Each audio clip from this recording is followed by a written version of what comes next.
దొంగోట్లు అన్నికి మమ్మల్ని నువ్వు ఎవడో వాడికి దొంగోట్లు అంటావు?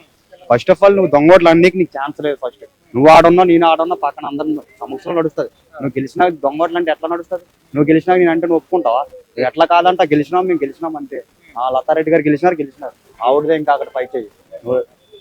జగన్మోహన్ రెడ్డికి లారా లోకేష్ కి సంబంధం లేదు. First of all that's it. Okay, you say once that's politics. MP MLA కాదరా తమ్మ, జడ్పీటీస్ ఎంపీటీసా దట్స్. నువ్వు లోకల్లో మాట్లాడుకో, నువ్వు గెలిచిందని నువ్వు కొట్లాట కాదు ఫస్ట్ ఆఫ్ ఆల్. అవునా? నువ్వేమంటావు అంటే నువ్వు ఉన్నావు కదా బూత్ దగ్గర, నువ్వు ఉన్నావు, మీ వాడు ఉన్నాడు, మా వాడు ఉన్నాడు. అవునా? నువ్వేం పంపించినావు నన్ను? మా ఇష్టం రా, నేను నచ్చినోడికి వేసుకుంటా. నేను నాకు టీడీపీ ఇష్టం, టీడీపీకి వేసుకుంటా. ఇప్పుడు చాలా మంది ఎక్కడ పాయింట్ రైజ్ చేస్తున్నారంటే అధికారం మీ చేతుల్లో ఉంది, అందుకోసం మీకు ఇష్టం వచ్చిన రీతిని ఆడుతున్నారు. ఓకే, ఇప్పుడు నువ్వు జగన్మోహన్ రెడ్డి నడిచేటప్పుడు అట్లా అయిందని మేము అన్నామా? జగన్ నడిచేటప్పుడు ఏమన్నామా? ఆయన డాడీ నడిచేటప్పుడు ఏమన్నామా? ఇప్పుడు వీళ్ళు ఎన్టీఆర్ నడిచేటప్పుడు ఏమన్నావా? ఇది జడ్పీటీసీ ఎంపీటీసీ అనేవి లోకల్ లెవెల్ అనమాట. అవునా? నువ్వు ఎమ్మెల్యే ఎంపీ అనుకుని అదరికి వచ్చి అడుగు. నువ్వు పాలిటిక్స్ గా నువ్వు వాళ్ళ పెద్ద పెద్ద పేర్లు ఎత్తు. ఇది మా ఇష్టం రా, మా ప్రెసిడెంట్ మా ఇష్టం రా తమ్మి, మా ఇష్టం. మా ఏరియాలో ఆవిడే మంచి చేస్తావు నాకు. అవును, నువ్వు చెయ్యం నాకు తెలుసు అన్న. ఇప్పుడు నీ లోకల్ కాబట్టి నాకు తెలుస్తుంది. నాకు ఆవిడంటే ఇష్టం. నా ఆయనకి ఆవిడకే ఓటేస్తాను. నువ్వు ఎవడైనా నువ్వు జగన్మోహన్ రెడ్డి పాలిటిక్ ఎవరినైనా పొలికి పట్టి తెచ్చుకొని నేను వెయ్యాను నీకు ఓటు. నువ్వు ఓటుకి 10,000 ఇచ్చినా నేను వెయ్యాను. నీ దగ్గర 20,000 తీసుకొని నేను ఆయనకి ఆవిడకే వేస్తాను. నా ఇష్టం, అది నా ఓటు. అది నువ్వు వస్తావా రా తమ్మి మా గల్లీలోకి? ఆవిడ వస్తావు మా గల్లీలోకి? ఆవిడ పోరాలైనా వస్తారు మా గల్లీలోకి. నువ్వు వస్తావా? రావు. నువ్వు నువ్వు అసలు నీకు సమాధానం చెప్పను నేను. గెలిచింది అంతే, అయిపోయింది ముచ్చట. నువ్వు ఎన్ని ర్యాలీలు చేసినా, ఎన్ని బందీలు చేసినా, ఎన్ని చేసినా వేస్ట్ ఆఫ్ ద టైం. న్యాయబద్ధంగా గెలుస్తారన్న. ఇప్పుడు బూత్ దగ్గర ఉంటారు కన్నా, పోలీసు ఉంటారు, పొలిటికల్ లీడర్స్ ఉంటారు, అవతల పక్క అందరు ఉంటారు. ప్రొఫెషనల్ గా నడిచేటప్పుడు నువ్వు మధ్యలో చెయ్యడానికి లేదు. నువ్వు ఎవరివైనా అక్కడ అయిపోయింది, అక్కడ కథం అనమాట. నువ్వు అక్కడ ఉంటారు కదన్న పొలిటికల్ గా వాళ్ళు. సో వాళ్ళకి సిస్టమ్ అంటే నడుస్తా కదా, సిస్టమేటిక్ గా నడుస్తా కదా. అవును, ఎందుకు జాబ్లు వేస్తారు వాళ్ళకి సిస్టమేటిక్ గా? స్కూల్స్ అనేవి బూతులు గీతులు ఎందుకు? అట్లా నడుస్తున్నప్పుడు నువ్వు మధ్యలో ఫేక్ అన్నాక ఏం లేదు. అవునా? అప్పుడు నువ్వు గెలిచినావు కిందసారి సీఎం అయిపోయినావు. ఆ బూతులు గీతులు అన్ని రాంగ్ అంటే నువ్వు ఒప్పుకుంటావు? అయిపోయింది ఆ ముచ్చట అక్కడ కథం అనమాట. గతం అయిపోయింది. ఇంకా ఇప్పుడు ఏం నడుస్తుంది అది కావాలి నీకు. అవురా, జడ్పీటీసీ ఎంపీటీసీ అన్ని మావే వస్తాయి. ఇంకా నువ్వు చూడు, రేపు పొద్దుగల కూడా టీడీపీ వస్తుంది, లేదా గ్లాస్ వస్తుంది. ఏం చేసినావు నేను గెలిపించడానికి? ఉంటుంది బాయ్. నువ్వు ఇగో మీ ఏరియాలో మంచి చేసుకుంటే నువ్వు ఉంటావు. నీకు ఇగో నువ్వు ఇప్పుడు నేనే వేస్తాను నీకు అవసరం అయితే. నువ్వు మా ఏరియాలో మీ ప్రెసిడెంట్ మంచోడు అనుకో, నేనే వేస్తావు ఓటు. నువ్వు ఫస్ట్ నుంచి నువ్వు మా దగ్గర దేకడం మానేసి నువ్వు గెలిచినాక నువ్వు ఒకలాగా దేకక ముందు ఒకలాగా అంటే మా వాళ్ళు వచ్చిండ్రు. నువ్వు గెలిచిన టైంలో మా వాళ్ళు వచ్చారు దగ్గరికి. అందరు పైసలు పెట్టిండ్రు. అవసరం నాకు ఇప్పుడు వాళ్ళకి వేసుకుంటా ఓటు. అది అంతే ముచ్చట, అంతే. దాంట్లో ఏం లేదు. ఓటు నా ఇష్టం బ్రో, దాట్స్ ఇట్.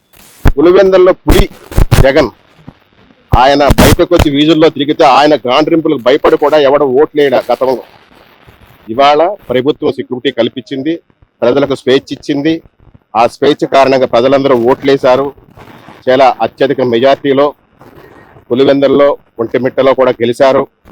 చాలా హ్యాపీగా ఉంది. కారణంగా ప్రజలు ఓట్లేయడానికి కారణం ఏంటంటే ముఖ్యంగా ప్రభుత్వం చాలా పనులు చేస్తుంది, ఇచ్చిన హామీలను నెరవేరుస్తుంది. ముఖ్యంగా పవన్ కళ్యాణ్ గారు కూడా కూటమిలో ఉండటం, నరేంద్ర మోడీ గారు గల్లీ నుంచి ఢిల్లీ వరకు కూటమి ప్రభుత్వం కాబట్టి ప్రజలకు సేవా కార్యక్రమాలు, ప్రభుత్వ పథకాలు అందుతున్నాయి. ప్రజలు ఓట్లేస్తున్నారు. అవి చూసి ఇంకా పులివెందుల్ని కూటమి ప్రభుత్వం బాగా డెవలప్ చేయాలని, ఈ పులివెందుల పులులు ఇవన్నీ పక్కన పెట్టండి, అవి పిల్లులు అయిపోయినాయి ఆల్రెడీ.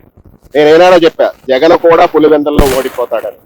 ఈ ప్రెస్లో ఎప్పుడో స్టార్టింగ్ లోనే చెప్పాను. ఎందుకంటే ప్రజాసేవ చేయండి. రాజకీయాలు, రౌడీజాలు, పేషనిజాలు ఎవరు వచ్చినా సరే. ఇప్పుడు హైటెక్ నిర్మాణం ఎవరు చేశారు? హైటెక్ సిటీని ఎవరు కట్టారు? అందరికి తెలుసు, నేను చెప్పక్కర్లా. చంద్రబాబు నాయుడు అని చిన్నపిల్లవాడు అని చెప్తారు. ఇవాళ అమరావతిని అద్భుతంగా నిర్మిస్తున్నాడు. ప్రపంచంలోనే అద్భుతమైన రాజధానిగా నిర్మించబడుతుంది. దయచేసి ఇంకా ఎదవ రాజకీయాలు, రౌడీజాలు, పేషనిజాలు, కులాలని మతాలని రెచ్చగొట్టే మానుకోండి. కూటమి ప్రభుత్వానికి సహకరించండి. ప్రజలు ప్రతి ఒక్కళ్ళకి, ప్రతి కులస్తుడికి, ప్రతి మతస్థుడికి, యావత్ ప్రపంచ ప్రజానికానికి, అంటే మన తెలుగు ప్రజలందరికీ కూడా చెప్తున్నా.